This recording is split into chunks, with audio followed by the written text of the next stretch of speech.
알아보시겠습니다. 바로 KBS 교향악단 얘기인데요. 기존 클래식 콘텐츠와 어떤 차별점이 있었기에 이렇게 큰 호응을 얻고 있는 것인지 KBS 교향악단 공연사업팀의 서영재 사원 연결해서 얘기 나눠보도록 하겠습니다. 안녕하십니까? 네, 안녕하세요. 네, 지금 최근에 올린 영상이 이른바 터졌다 그래야 되나요? 엄청나게 조회수가 많이 나온다 이렇게 얘기를 하고 있는데 이게 어떤 영상입니까? 네. 올해 2월에 공연했던 제787회 정기 연주회에서 생긴 일을 다룬 영상이었습니다. 네. 콘서트 중에 가장 하이라이트가 되는 부분에서 하필이면 가장 중요한 악기였던 팀파니 4대 중 한 대가 온도 습도를 이기지 못하여 팀파니가 찢어진 일이었는데 네. 당시 이원석 팀파니 수석의 놀라운 순발력과 판단력으로 공연을 잘 마무리 지었던 일화를 담은 영상이었습니다. 팀파니 사실은 저도 조금 익숙치 않은 악기거든요. 어떤 네. 악기입니까? 팀파니는 오케스트라의 중심을 맡고 있는 악기인데요. 네. 타악기이지만 음정이 있는 그런 악기입니다. 그러니까 우리 뭐라고 해야 되죠? 북을 이렇게 뉘어놓고 그 위를 이렇게 때리는 것 같은 네. 그런 형태인 거잖아요. 근데 네. 그 소리가 엄청나게 크잖아요, 이게. 네, 그래서 그렇습니다. 그 소리와 그 리듬에 맞춰서 지금 오케스트라 전체 단원들이 같이 연주를 한다고 해도 과언이 아닌데 그 악기 북이 쫙 찢어졌어요, 연주 중에. 근데 그렇게 되면은 소리를 못 내는 거 아닙니까? 어떻게 대처를 한 겁니까? 그렇죠. 그렇게 되면은 보통 있을 수 없는 일이 발생을 하게 된 건데 보통의 경우에는 그러면 그냥 거기서 끝나는 겁니까? 연주가? 연주가 자칫 잘못했으면은 종료가 될 뻔한 그런 일이었죠. 예. 그런데 어떻게 대처를 한 겁니까? 그 이원석 팀파니 수석이 이제 그런 찢어진 상황을 보자마자 예. 어느 정도의 그런 일련의 생각을 거친 후에 팀파니 4대 중에 한 대 그 고장난 팀파니를 무대 뒤쪽으로 이제 이동을 시키고 네. 나머지 3대의 팀파니를 즉흥적으로 이제 튜닝을 바꿔가면서 예. 공연을 마무리를 한 거죠.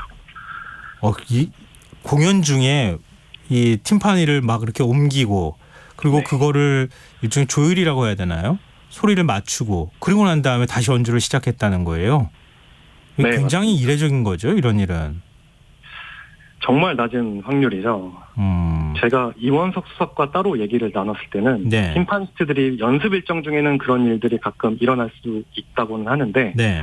공연 도중에 팀파니가 찢어지는 일은 정말 특이한 일이라고 하더라고요.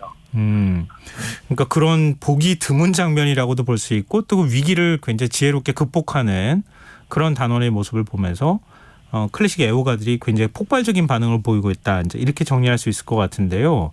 근데 지금 평상시에 보통 유튜브에 영상을 올리면 조회수가 어떻게 나오고 이번에는 어느 정도 나왔던 겁니까? 평상시에는 조회수가 그래도 한 1만 회 정도는 나왔었는데 네. 이번 팀파니 영상 같은 경우에는 공식 유튜브 채널에 올라온 영상만 현재 340만 회를 넘었고요. 340만 회요? 네, 그리고 KBS 9시 뉴스에서도 한번 다룬 적이 있는데 예. 여기서 따로 나온 유튜브 영상과 쇼츠 영상들이 합치면 총 400만 회 정도 되니까 이거를 다 합치면 한 750만 조회수가 나왔다고 볼 수 있습니다. 혹시 KBS 뉴스부의 영향력이 크기 때문은 아닌가요? 그렇죠. 어느 정도 규모가 있는 그런 방송에서 다뤄서 더 화제가 된 것도 사실입니다. 제가 농담 섞어서 잠깐 이제 말씀을 드렸는데요. 네. 그 영상을 보신 분들은 아마 이게 얼마나 뭐랄까요? 평상시 볼 수 없는 또 이 상황 자체가 뭐랄까요? 그 단원이 오케스트라에서는 거의 보기 드문 이런 장면들이었기 때문에 더 많은 관심, 호기심을 갖고 계시지 않았을까 그런 생각이 드는데요. KBS 교향악단의 콘텐츠, 그러니까 유튜브 영상이 이렇게 원래부터 인기가 있었던 건 아니죠? 그렇죠. 이 정도의 관심을 받던 그런 규모의 유튜브도 아니었고요. 예. 제가 2022년 2월에 입사를 해서 유튜브를 본격적으로 활성화시키고자 이제 실태 조사를 했었는데 예. KBS 교향악단 채널은 구독자가 4,000명대였고 영상당 평균 조회수는 550회, 댓글은 0.5개로 정말 아무도 관심이 없는 채널이었습니다. 타 오케스트라와 비교했을 때도 굉장히 후발주자였었죠. 이 정도밖에 안 되는데 뭐 지금 340만 회라고 하셨나요? 그 정도의 영상 인기를 보이고 있다 이런 말인데요. 지금 세계적인 교향악단 같은 경우는 어떻습니까? 우리나라 KBS 교향악단도 3대 교향악단이라고 불리잖아요.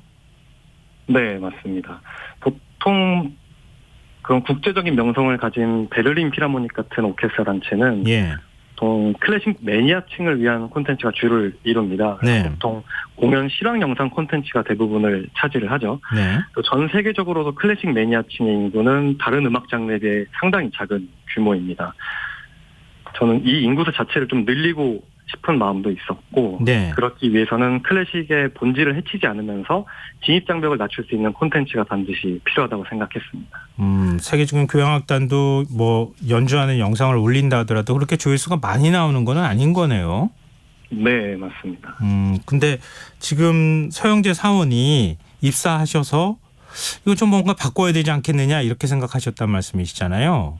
네, 맞습니다. 근데 그 실제로 실행에 옮기는 거하고는 다른 거 아닙니까? 실행에 올리는 게 저의 그 입사 목표이기도 했고, 입사하기 전에도 클래식 영상 콘텐츠를 많이 연구했기 때문에 네. KBS 교향악단이 가진 자원을 잘 활용할 수 있다면 방송 교향악단으로서의 고유의 콘텐츠가 나오면서도 잘 운영될 수 있겠다는 그런 생각이 있었습니다. 원래 이런 쪽에 경험이나 이런 게 있으세요? 원래도 이제 저는 원래 연주자였거든요. 오케스트라 그래요? 연주자였는데 예. 연주자였을 때도 이런 클래식에 한정되어 있는 관객층이라든지 이런 네. 것들을 늘리고 싶었던 마음이 항상 있었습니다. 어떤 악기를 연주하셨습니까?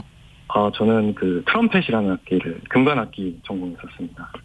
그럼 원래 연주자로서 활동을 하셨다가 지금 유튜브 방송이나 이런 데 관심을 가지시고 그러면은 지금은 연주자로 활동 안 하시는 거예요? 그냥 교향악단의 사원으로만 계시는 거예요? 네, 지금은 전혀 연주자로서의 활동은 안 하고 있습니다. 그렇군요. 연주자로서 계속 이렇게 활동하셔도 되는 거 아닌가요? 네, 뭐 불과 몇 년 전만 하라도 뭐 무대 위에 오케스트라 연주자였기도 했고, 네. 한국예술종합학교도 나왔고 여러 프로 오케스트라 객원 연주자로도 참여를 했었거든요. 네. 네, 연주자로도 활동했을 때도 지금과 같은 마음이었어요. 클래식을 보러 오는 관객들은 항상 한정돼 있고 또 진입 장벽이 높은 장르로 사람들이 인식했기 때문에 클래식을 잘 모르는 분들에게 고전 음악의 매력을 알려줘서 많은 분들이 같이 즐겼으면 좋겠다는 생각이 항상 있었거든요. 네네. 그렇지만 한 명의 연주자가 클래식을 널리 알리고 시장을 넓히는 데에는 분명히 한계가 있잖아요. 예. 그렇기 때문에 지금 제가 유튜브 콘텐츠를 통해서 시장의 반응을 이끌어낼 수 있는 역할을 할 수 있다는 게 너무 만족스럽고 좋습니다. 아무래도 연주자로서 활동하시고 뭐 단원들에 대한 그 이해도도 굉장히 높고 각 악기에 대한 이해도도 높으신 거잖아요. 네네. 이렇게 해서 어떤 영상을 제작하니까 좀 더 클래식 애호가들, 클래식에 관심을 갖고 계시는 분들이 더 영상을 좀 와닿는 것으로 받아들이지 않을까 그런 생각이 드는데요. 사실 이게 KBS 교향악단의 그 유튜브 채널 또 유튜브 영상 이거 하나로 끝나는 문제가 아니잖아요. 네. 클래식의 대중화하고 연결되는 문제잖아요. 네. 그러니까 이렇게 영상을 올렸을 때 클래식 대중화에 좀 어떤 기여를 해야 되겠다라고 하는 생각도 같이 하시는 거죠. 네, 분명히 그런 목표와 방향성은 가지고 있고요. 단순히 KBS 교향악단 유튜브 채널의 가장 큰 목표와 운영 방식은 영상 콘텐츠를 단순히 시청하는 데 그치는 것이 아니라 말씀 주셨던 것처럼 플랫폼화 형태를 만드는 것입니다. 예를 들어 이번 화제가 된 팀파니 영상과 같이 클래식 비흥미자도 관심 있어 할 만한 대중적인 콘텐츠를 만들어서 클래식이란 장르를 친숙하게 만들고 이 유입된 시청자들과 기존 클래식 매니아층을 위해 전문 콘텐츠를 만들어서 유입과 정착이 순환되는 구조의 형태를 만들어내는 거죠. 그리고 더 나아가서는 클래식 매니아층을 늘려 클래식 시장 자체를 넓히고 KBS 교향악단 공연도 오게끔 만드는 것이 큰 목표입니다. 그럼 KBS 교향악단이 일종의 클래식 플랫폼 역할을 하는 겁니까? 네, 맞습니다. 홍보의 수단뿐만 아니라 그런 순환적인 플랫폼 형태를 더 꿈꾸고 있습니다. 그럼 앞으로 지금 유튜브 채널 동영상을 일부 올리는 이런 차원을 넘어서서 좀 더 확장할 계획도 갖고 계시다는 말씀이세요? 네, 맞습니다. 어떤 방식으로 가시는 겁니까, 그러면은? 그러니까 크게 보면은 두 마리의 토끼를 잡는다는 걸로 보시면 될 것 같은데요. 네. 대중성 있는 흥미를 이끌 만한 콘텐츠를 분명히 필요한 거고, 네. 그리고 그런 식으로 유입된 대중분들을 클래식 매니아층으로 고착화시키는 그런 전문적인 콘텐츠, 이렇게 두 가지의 갈래를 꾸준히 함으로써 네. 클래식 시장을 자체의 그 파이를 넓히는 거죠. 그럼 연주자로도 활동하시고 또 이렇게 동영상 공연 사업팀에서도 지금 근무를 하고 계시기도 한데요. 이 클래식이 대중들한테 좀 어렵다, 좀 일부 분들은 좀 지루하다, 뭐 이런 이미지들을 갖거나 또 그렇게 느끼기도 하고 그러잖아요. 근데 클래식 대중화를 위해서 지금 KBS 교향악단이 노력하는 것 말고 다른 데들, 그러니까 전반적으로 어떤 노력들이 필요하다고 보세요? 클래식은 어렵고 지루하다는 것은 부정할 수 없는 의견이라고 생각합니다. 저도 네. 잘 모르는 클래식 곡을 단 한 번만 듣고 깊이 빠진 적은 거의 없거든요. 네. 교향곡 같은 경우에는 보통 40분이 넘는데 이 긴 음악을 단 몇 번만 들어보고 즐기기는 너무 어려운 환경입니다. 근데 막상 취향에 맞는 클래식 곡을 하나 빠져들게 되면 생각만큼 그렇게 어렵거나 지루하다고 느껴지지 않으실 거예요. 네. 오히려 긴 연주 시간만큼 오랫동안 질리지 않고 같은 곡을 들을 수 있거든요. 네.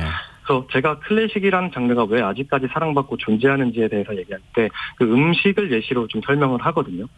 햄버거나 피자처럼 패스트푸드가 아무리 맛있고 빨리 먹을 수 있다고 해서 오마카세와 같은 느리고 긴 정통 코스 요리를 사람들이 안 먹는 건 아니잖아요. 네. 클래식도 똑같아요. 유명한 지휘자나 연주자들도 클래식만 편식하진 않습니다. 그래서 대중가요도 듣고 헤비메탈도 듣고 정말 다양한 음악을 듣고 즐긴다는 말이죠. 그래서 클래식에 대해 선입견을 무작정 가지기보다는 다양한 음식 종류 중 하나라는 생각으로 편안한 장르로 생각하는 편이 좋을 것 같습니다. 네, 알겠습니다.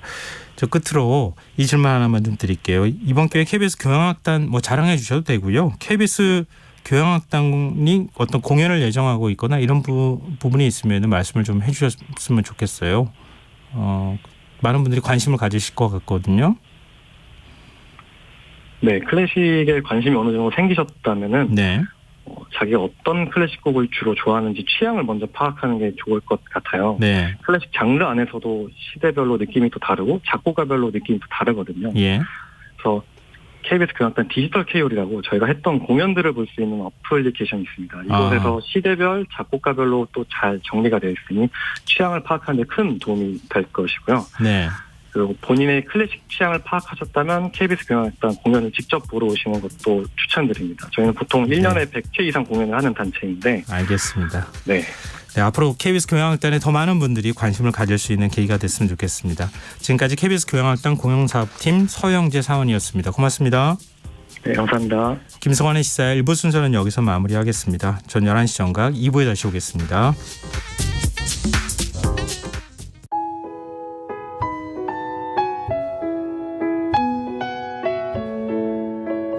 경제적인 어려움에 처한 위기 가정들이 늘고 있습니다. 복지 사각지대에 처해 있는 가정들을 미리 찾아서 지원하고 위기로부터 구하는 일이 시급한데요. KBS 강태원 복지재단은 전국의 복지관과 연대해 복지 사각지대에 있는 위기 가정들을 찾아서 지원하는 운동을 시작합니다. 생활고로 인해 소중한 생명과 가정이 파탄나는 비극이 다시는 일어나지 않도록 이 일에 함께해 주십시오. 지역 복지 전문가로서 누구보다 위기 가정을 잘 찾아낼 수 있는 복지관과 관계자 여러분들의 많은 참여를 기다리고 있습니다. 지금 바로 KBS 강태원 복지재단 홈페이지에서 신청해 주세요. KBS 강태원 복지재단.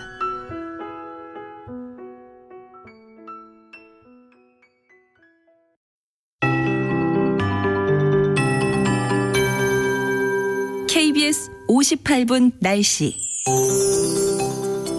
지금 황사 영향으로 강원 영동과 경